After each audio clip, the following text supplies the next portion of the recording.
Hello and welcome to TBD, where it's still to be decided. I'm your host, Michael Reese, on this week's episode. Today we are talking about artificial intelligence. I have my co-host here with me, Daniel Dean of Darth Tech LLC, an Hey, MSP based out of Central Florida. All right, so today's topic, we are going through artificial intelligence and all the most recent news that has been coming through. So number one on today's docket is going to be Apple and Google Gemini partnership that just came out. And I say just came out as in probably been this past month, right?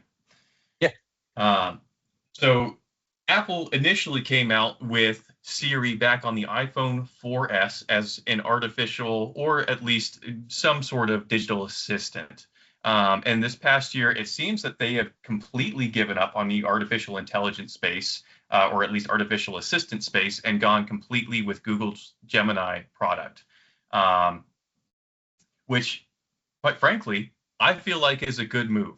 Apple has been developing excellent hardware, and that has always been their number one, moneymaker is excellent hardware. The operating system, everything else, just kind of layers on top and makes the hardware easy to use. That's been their whole shtick since 1964, I believe. long time. Long time since Apple II. Um, they have that really, really awesome neural chip that's built in on any of the M series processor, but especially the M2, M4 series have come out, and it looks like this is going to be a really good opportunity for people to run local AI agents such as Olama, DeepSeek, whatever else they want to end up doing. But what does OpenClaw. OpenClaw, another great example of that. But really, what does this mean for independence here? Apple, known for its privacy and security for users, especially in terms of any of the technology sector. I mean, you can look at Google, you can look at Microsoft, you can look at any of these other providers. Meta, especially, known for selling and collecting user data off to third parties. Apple has been the sole provider who has not necessarily done that, as at least not to the extent that these other companies have. And to go back through and partner with Google, who I would say is the second most behind Meta of collecting and selling user data. I'm sure that's making a lot of users worried. How do you feel about that? Honestly, when they made this announcement, I was surprised for the facts that you've already listed. I mean, Apple's very privacy centric. They had partnered with ChatGPT initially, which didn't pan out, I think, for them as well as they had hoped. So Google Gemini does make sense from that standpoint, but from a perspective of security, it does give me a lot of pause and question. I'm interested to see how Apple integrates that, if they're going to do the same thing they did with ChatGPT and have a lot of user prompts and kind of slow that process down. If they do, I don't think it's going to be as fluid, and I think they'll run into some trouble. But I mean, we're going to have to see. Google's got their own AI push that they're putting it into, absolutely everything. So I'm curious to see where it goes. I'm optimistic in the long term for Apple. I do, obviously use iPhone, MacBooks, but also Windows, Linux. I'm not partial. I have an Android. So I'm curious to see where it's going to go. Yeah. And so far, they've come out and they've announced, or they've said so far, that they're going to be running all of the artificial intelligence requests through the Apple private cloud compute, anonymizing it, sending it over to Google, getting the response, and then obviously translating it back to your phone. But that also adds latency back to the response time, which could not be good, especially in rural areas where you're going to have poor connection to get these responses. So you may end up seeing somewhere in the ballpark of 15, 30 seconds before you even get an answer. Granted, Mhm. still about the same as what you're going to get from Siri. And at least Right. this Yeah, time it'll be that's true. correct, probably. Yeah. Yep. Strong point. Completely fair. And yeah, remains to be seen. I, Google does a lot of things well. Apple does a lot of things well. The two of them together, it's just not a partnership I expected that we'd see really in the 2020s. I'm honestly surprised, especially with mobile for the last 15 years, how aggressively kind of head to head they've been. I'm really surprised to see it. So yeah. Well, and kind of from my perspective here, this is getting to be somewhat of a monopoly for Google or for Alphabet here. I mean, all Android devices belong or run on Alphabet's OS, Android, not to Mhm. mention the only other distinct platform. And I mean, there's obviously the ancillary ones that one-off users will have. Um, Alphabet is now going to be on every single mobile device. Is this considered a monopoly, or is, this just going to be the new industry standard? Right. Because Google, at least currently, no offense, Google, is not the leader in AI. Gemini may be good, but it's not ranking number one that I'm familiar with in really any of the major tests. I doubt they're going to see it as a monopoly at this point. As we've kind of talked about in the past, agentic AI versus non-agentic is a debate to be had, but I don't think Google's going to come out on top there. And honestly, Google search is all but dead at this point. Really, Gemini is just the new replacement for Google search, and it's mid-tier when it comes to AI, my opinion, my use case. Yeah, I mean, you and I have been using artificial intelligence AI since I think somewhere in the ballpark of 2021, 2022, ChatGPT 3.0, 3.1, when that came out, I think is when you and Mhm. I started using it. I know I started using it on 3.1, about the Yeah, same for you. about the same. Yep. Yeah. So we have both independently tested Claude, ChatGPT, Grok. Trying to think of what I've tried DeepSeek at this point, OpenClaw, which is OpenClaw. obviously just a relay for each one of those independent Mm-hmm. providers. The only one I haven't necessarily used so far has been Perplexity, which I am really interested in using, except for more recently all of the breaches that have been coming through. Hmm. As a company that has positioned itself to be a private, secure artificial intelligence company, to come out and not only have a privacy concern where they're now allowing their artificial intelligence, or accidentally allowing their artificial intelligence agent to view all of the user data that's happening on the Chrome browser, or the Comet browser, excuse me. Hmm. And then separately, there was a secondary concern here of a security breach, if I remember correctly. I don't want to put that out there without it being Privacy true. violation lawsuit, right? I know was the big, yeah, Yeah, they have multiple two. lawsuits. Yeah. Yeah, they have two ongoing lawsuits. One, I believe, was for security. The other one was for privacy, which is not a good look for someone who's positioning themselves to be the Apple, the private, secure artificial intelligence company. Right. Yeah. So, No, absolutely. Scary stuff. So, who do we trust? Do you trust anyone when it comes to that stuff? I mean, that's a great question. And right now, no, and I don't think you should be. We Agreed. also had ChatGPT come out in 2025 with it was credential harvesting, if I remember correctly, I think that's right. Yeah. where there were thousands of people who had credentials leaked onto the dark web. Hmm. And I'm going to lead this back into more recently, OpenAI, ChatGPT, also came out with the opportunity for you to link your bank account into the platform. Yeah. I Seems like mean, a great obviously, idea. everybody should do that. I mean, why would you not? We kind of joke, we say this in jest, but realistically, there is an upside to it. So obviously, I use AI on a daily basis. We've had our own internal budget personally for a long time.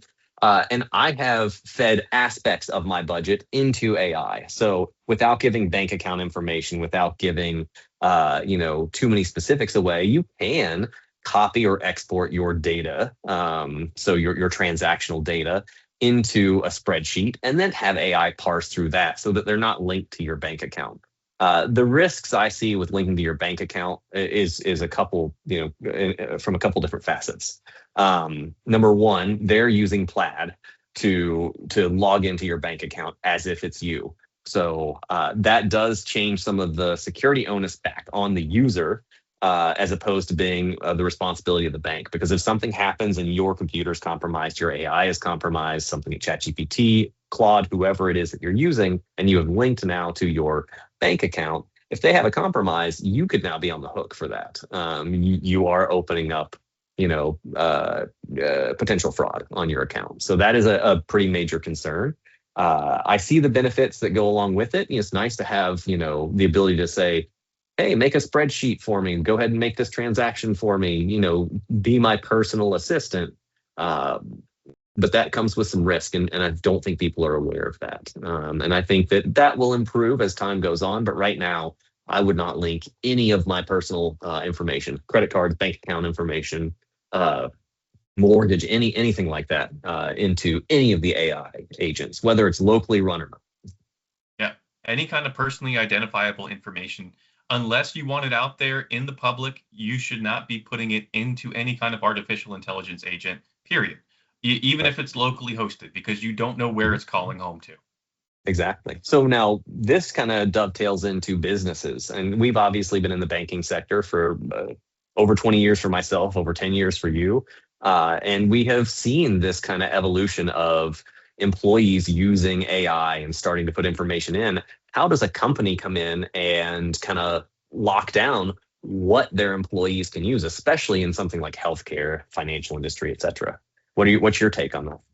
I mean, I will say Microsoft has done a good job coming out and being the leader on this subject, because you're already paying for Microsoft and Microsoft's agent Copilot, which wasn't mentioned earlier, mostly because it's very poor. I know you and I have both tested it.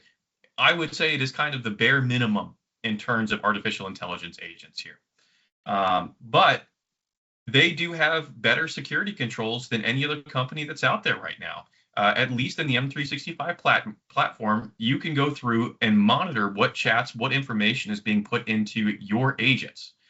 So while it won't be as helpful as any of the others like Anthropic's, OpenAI, X, or Grok, you at least know what's going in there. So that's an answer. The second answer that you and I have previously trialed, there have been secure platforms, secure browsers out there that go through and check each keystroke as it's going in and monitor for social security numbers, bank account information, credit card numbers. And before that's ever pasted in there, typed in there, it is blocked. So that is a really good answer for that, but not everyone is going to have the budget to be able to pay $100,000 for some kind of secure browser to monitor these things. And I don't think they necessarily cost that much unless it's a large organization, but it's still overhead, time, complexity, et cetera, to put it in there. I also like that those companies are watermarking a lot of their like images that you're pasting. So a lot of times people will take a picture maybe with their phone of the screen and get customer information that way and then export it out. Well, if they put a watermark in the background, it's nice that they can track that and know not only is it a watermark of, hey, this is from XYZ company, also it's from XYZ user and XYZ company. That's really, really nice. And they make it small enough so it's not super obvious necessarily to the user, and then they can track who it is. So that's one small way that companies can track kind of what's going on. We're not affiliated with any of these, at least not currently. So happy to say that, we've reviewed Island in the past. I know we had looked at Talon that got purchased by Palo Alto. There's a handful of others out there. Now It's really Prism. interesting software. Yep, now Prism. Mhm. Yeah, I will say that was a very, very cool idea. Just based on the fact that if there was someone that was trying to leak your company data, let's say you have a secure platform such as, teller software. The teller could pull up a customer's account information. It's going to have their social security number, their account number, their balance, all that information in front of them. If they so wanted to, they could pull their phone out, take the screenshot, take a picture with their phone, and go post it. Like you're saying, the really cool thing about companies like this is when there is secure information like that that's being brought up, it is automatically detected and it shows the date, and it says, in my example, M. Reese at 5:21, 3:20 in the afternoon, right across the screen, very light gray watermark, so it is barely noticeable, as you're saying. But for somebody who's going through and trying to find where the culprit is, where is this leak, I can now go zoom in on that picture and pick out, okay, this happened exactly by this person at this time, which endpoint, and I can now go through and go find which endpoint. The thing I like about it the most is, security is always a trade-off. It's you're either costing significant resources, whether it be time for employees or money or just friction in general, or it's insanely expensive, or it's really hard to use. That's usually one of those three things is going to happen in most security products. The nice thing about some of these browser options is the workflow, the standard workflow is not really bothered. They're all based on Chromium. They work very similarly. Gives the IT department plenty of ability to control. I sound like I'm selling it now. I really have no affiliation, but I do like them. I think that it's a solid impact, and especially with AI the way it is, it's a good way to kind of lock it down. And you mentioned before, Copilot, and I've used Microsoft for a long time. I have plenty of positive things to say about Microsoft. I have plenty of negative things to say about Microsoft as well. Copilot is there. One of their benefits, like you mentioned, is the fact that it is more of at least on paper, it's more secured to your environment. People are a little more trusting to allow, if you've already got your files in OneDrive or SharePoint, it's a little easier to say, hey, you can go ahead and access these files and put some AI, polish the verbiage, or help me craft this email and these responses. It's a little more easier to do that when they're already, kind of in your system and it's baked in. I do wish it was more of an opt-in than an opt-out at this point. I mean, Windows 11 is not their best look, and I do think Microsoft's hurting because of that. Where do we want to go from here, man? This is the Shadow AI. You want to jump into Shadow IT or? So, I mean, this is going back into the AI agents that we were talking about earlier, which is we are seeing a lot more people starting to pick up AI, right? I mean, the day-to-day average user is now getting more invested with artificial intelligence. And I would say even my mother, who is not the most tech-savvy user, she's not the worst. She was the best at her school when she used to work there. But even now, she is starting to use ChatGPT. Which is, I mean, not at all surprising with how popular it has become, but it does a lot of research very quickly and frees up personal time. So how do we know, not just as personal users, because what people do in their personal lives is their business, but as a company, how do I know when an employee is reaching out to sign up for one of these services? And again, getting whether it's a ChatGPT, Grok, you name the company, downloading this and then putting personal information back into it. Right. There's a number of tools. Obviously, we've used a few of these in the financial industry before, specifically monitoring email. There's some great platforms out there that look for shadow IT. So somebody who's signed up for maybe Dropbox and that's not using your organization, or somebody who's using Google as an example. You've probably got a good story on that from a previous org that we've had. But we jump into it. We ended up having an individual who worked in South Florida who, even though this was a very secure organization, had no admin credentials across the board except for the IT department, we found a user who was able to install Google Docs, YouTube, Google Excel, all this other stuff. And the only way that we found out about this is that we did a software application scan on every endpoint, and we did a full audit based off of this department needs this software, this department needs this software, so on and so forth, and noticed something that was different on this one machine, that it had all these Google services.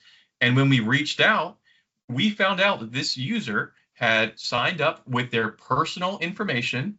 And because this wasn't a full executable that required admin rights, it was essentially a Chrome extension. They were able to install it on their local machine and now had a way to exfiltrate data. Yeah, absolutely. And you can lock down Chrome extensions, and there's plenty, but there's always a workaround. There's always another browser. There's always some way to get to that data.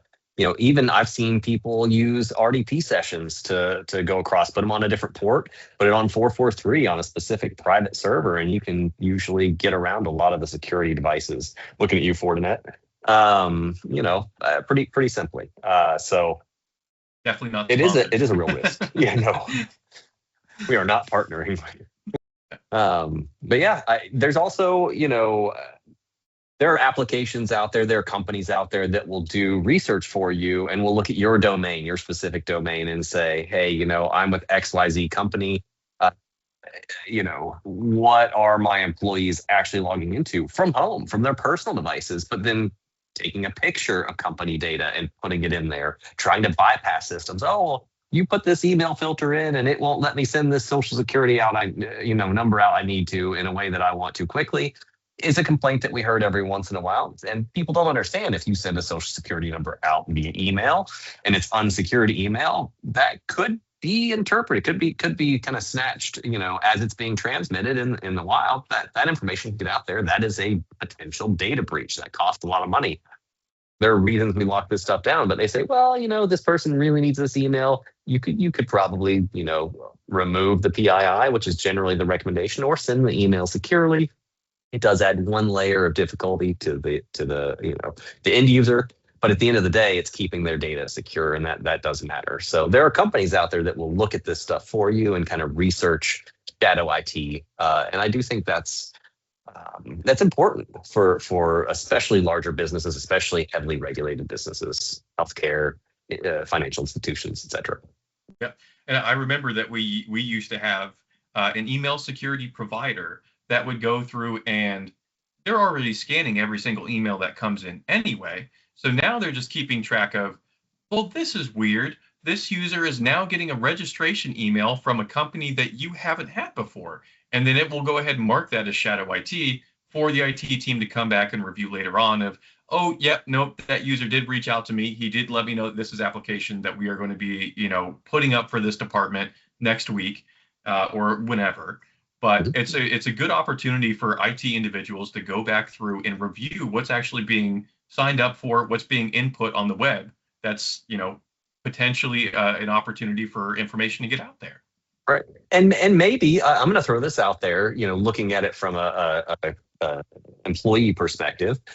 Maybe there's a gap there that IT hasn't addressed. Maybe there's, hey, secure email isn't working well in this case. Maybe we need a different program or product for this, this use case. That could be valid. That could be something we can address and maybe put in place for these departments. So, it's important. It's a good thing. Yeah, I completely agree. Anything else you want to address? I think that's pretty much everything. The other thing that we didn't mention, at least on the podcast, I know you and I talked about this differently, is ChatGPT and their financial services or non-financial services, where you can link your bank account into the system. But the question is, do they fall underneath GLBA, the Gramm-Leach-Bliley Act of 1999, where any kind of financial advisor has to fill me in on this. Essentially, they have personal information that they're not allowed to leak out or share with third-party vendors, and if they do, you have to specifically authorize this. Is that correct? Am I interpreting basically that? Yeah. It all comes back to risk at the end of the day, and whose responsibility is it to keep this data secure? That's really what it boils down to. And again, they're using Plaid as the medium to do this, and that does transfer some of that responsibility back onto the end user when it comes to, hey, if there's a breach, the bank can now go back and say, if they can tie that breach to your credentials were used and your computer was hacked, whether it be through Plaid, through whatever AI you're tying to it, and whatever the case may be, that's not the bank's responsibility anymore. You were breached. They can train you all day long. They can tell you, hey, you shouldn't link these things. But most people either don't hear it or honestly don't know. I don't think they're doing it maliciously. I think they're just unaware of really the risk they're opening up for themselves by linking some of these services, especially something like ChatGPT. I would be very hesitant to link those things. Yeah, no, completely agreed. One of the categories that falls underneath the GLBA Act is financial advisors. So now, are we counting ChatGPT as a financial advisor? Because if so, then that puts them underneath that agreement. But you made an interesting point earlier about, well, is this really an independent entity, or is this just your assistant? Right? That's not for us to decide yet. We'll see. We'll see what happens. I think honestly that'll go before judges at some point, and that'll be a judicial review, and there'll be precedent. And right now, to my knowledge, there is none of that. So what happens? We talked about this the other day too. If your artificial intelligence is compromised, and let's just say it's not compromised, you are setting up a new Claude agent and you give it permission to go ahead and, hey, I want to make some money on the side. Can you come up with some business ideas for me? And there's actually been, there's a precedent here. This has happened in the recent past, where a gentleman did this, and the AI agent went and created a company on this person's behalf. Had access to their credit card information, paid a couple $100s in fees, and started a company. And if instead of starting a legitimate company, it went ahead and started a fraudulent company and starts, demanding ransomware from people, sending out threat emails, that is technically a way for them to make money. It's illegal in the United States, definitely immoral. It's not something you should do, but it is a valid way to make money. And potentially, if you're in a place that doesn't have extradition, that's a way that they could make money. Again, not something we would do, but possible. What's this? Whose responsibility is it? Is it the AI's fault? You can't really. How are you going to charge the AI with a crime? So it's ultimately, I would say, the person who created that account. But if they're claiming they were breached, I mean, that opens up a whole new, perspective on fraud and who is ultimately responsible, as AI is used more and more, on the dark web. Yeah, something we're going to see a lot. Yeah, and this is one of those things of a lot of moving targets that are out there right now in terms of what is the standard of safety protocol for artificial intelligence. We are not seeing a lot of guardrails in place in that aspect. I mean, up until whatever it was, I want to say it was 2 years ago, you could ask it how to make, how do I hack this thing? How do I go through and create napalm? How do I do so on and so forth? And it took quite a considerable amount of effort on, OpenAI, all these different companies' parts to even put these guardrails in place. So, I mean, we need to have a set of safety standards that are across the board of we cannot allow any kind of illegal activity, malicious, hacking, however you want to phrase it, that isn't being put in place right now. And quite frankly, at my perspective, this needs to be done at the government level. Yeah, right? I would agree. And I think most people that deal with AI would agree with that, for the most part. Where we disagree is how much regulation and where do you draw the line. That's the hard part, because we all know it needs to be regulated.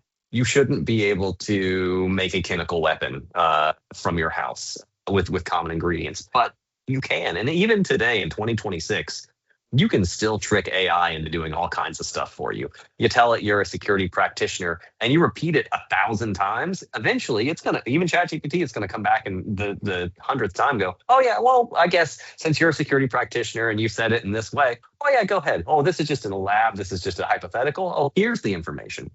There are ways to trick it and get around it, and there always will be to an extent. That information is out there. We do need to do as much as we can to protect it. Security is often described as an onion. It's all about layers, and regulation is a layer that we do need to have around AI. It's just how many layers do we put around it, and what does that look like?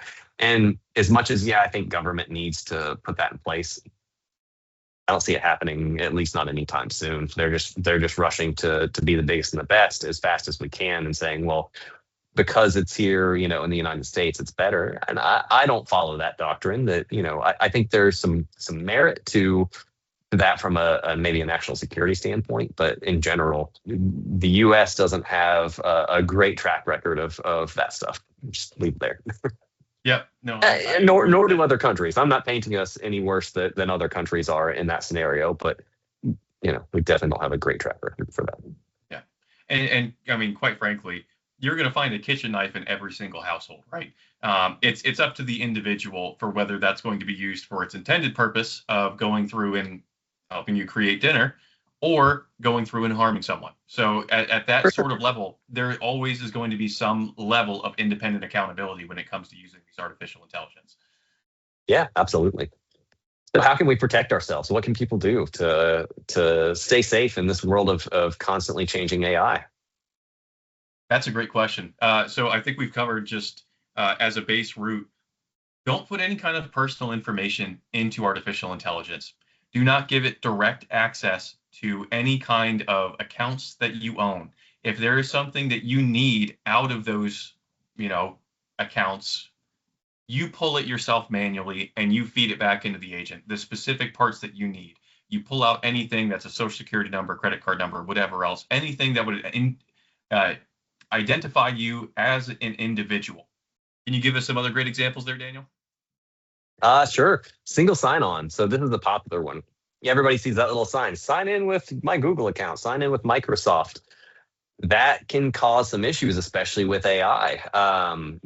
If your AI again is compromised, is breached, and you've tied it to your, let's say, Gmail account that you've used for 15, 20 years, and you get, blocklisted on that account because of a security issue, and you can no longer sign into your Gmail account of 20 years. That's going to create a problem for a lot of people. I mean, who ties, people that are using AI on a personal level and are using something like Gmail and have been for a long time, they probably have, bank information in there. They might have their car keys tied to that. I mean, there's all kinds of stuff that you can tie to your personal email, and you can get locked out of that permanently, or have that stuff compromised, and they can just, beyond the traditional ability to, compromise your accounts and open up credit cards in your name.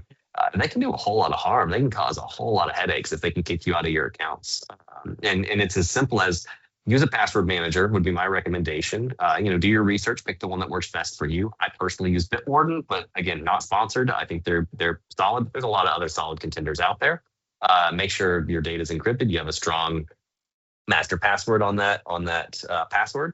And then just do unique usernames and strong passwords and/or passkeys. Passkeys aren't perfect, but they're definitely better than passwords from a security standpoint going forward. And I think this information is good in 2026. By 2027, 2028, if we advance in quantum computing or AI really steps up to the next level when it comes to encryption, some of these recommendations will definitely change over time. So it's kind of keep up with the latest security news, see what's out there, and it's all going to rapidly evolve. It's rapidly changing. We're at probably the 1% mark of AI and the impact it's going to have in our lives. I don't know that the future will look recognizable from a security standpoint to what we have today. You're already seeing these changes in the security industry, where it used to be you'd have once every quarter or maybe twice in a quarter, you'd have some major breach from some major company, and IT companies would scramble, and 9 p.m. on a Friday night, they're patching their machines really quickly, and we used to run IT for banks with 300 plus endpoints, and we'd go in and we'd say, hey, 99% of these critical updates have been installed within X amount of days, call it 3 days. That's pretty good, but we need to now have a report that says, it's been more than 3 days on these accounts. Why? And we'd have to explain to the board, hey, this is why these critical exploits haven't been patched yet, vulnerabilities haven't been patched yet. Anymore, every day there's a new vulnerability that's being found, or multiple new vulnerabilities in multiple software that are very highly rated and very easy to exploit, because people have AI now. They can go to that AI and say, hey, I know this exploit's available. Can you help me write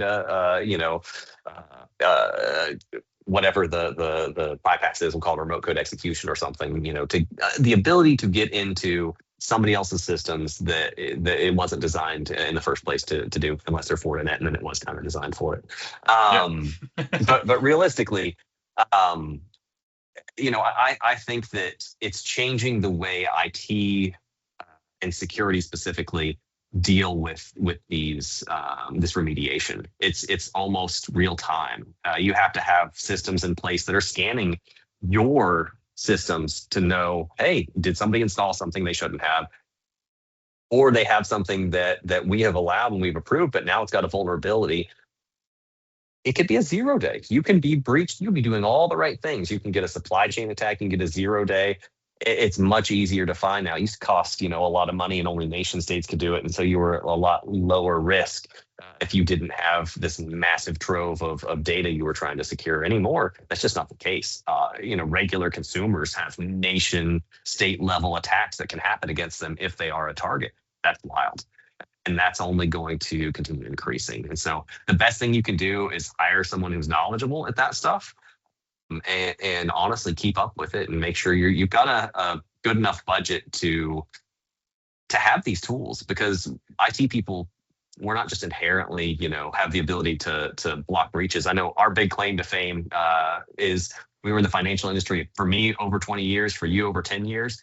How many breaches did we report and did we have? It's 0 breaches in our time. None, no reportable breaches at any of our organizations that we've worked with while we were there. That is very, very hard to say. And that doesn't mean we did everything perfect. That doesn't mean we didn't have some close calls, because we absolutely did. We had a couple people that, maybe turned over credentials and got really close to having a really bad breach. And that, again, that onion, that layer of security, we had one more layer that kind of saved everything. And so that was, something that we dealt with. But yeah. I think someone who's knowledgeable, making sure you're using these tools appropriately, and trust no one. Stealing that from Steve Gibson, shout out. But you can't trust these companies, even if they have a good security record. Trust is earned, and yeah, I don't trust any of them with my data 100%. So. Yeah, and I'm going to add one more, security layer that kind of goes without saying. To anyone out there that's listening to this podcast, whatever account, turn on multi-factor authentication today, right now, right after this podcast. Turn on multi-factor. Yes. Is all multi-factor exactly the same? No, not all multi-factor is the same. Do not use email multi-factor unless it is the only option. Do not use SMS multi-factor, even as a backup. Only ever use a TOTP. Can you explain what TOTP is? A one-time password, which is going to be some kind of, I personally like to use Authy, because when I move from phone to phone, it does restore everything in all my multi-factor codes. But there are other, one-time password managers that are out there. I'm going to throw Microsoft Authenticator out there.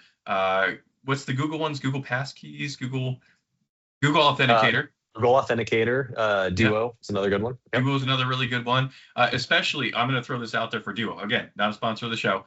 Mm-hmm. Duo is excellent with other applications that are integrated with it. As opposed to having to type in a 4 or 6 digit code, you receive a push notification both on your phone, as well as if you're using a smartwatch like myself, you can approve it from your watch. So that is really, really nice. And the most secure way would obviously be YubiKey? YubiKey. Yeah. 502, something 502 related. Yeah, 502. I'm remiss to mention YubiKey just because of how much of a pain in the butt it is, but it is technically the most secure way. You are right. I think if you are in the IT department and you have specific, like let's say backup accounts or something that's the kind of keys to the kingdom, some really big domain admin, you should really have a YubiKey or some other similar, 502 or whatever. Today it's 502. It could be something completely different in 2 years, but whatever the latest and greatest is on hardware security, they're like less than $50 for your handful of accounts that you have on there. As much as they are a pain, it is important, and you should definitely do that. But multi-factor authentication, 100%. Does that mean that I can't get hacked if I have multi-factor authentication?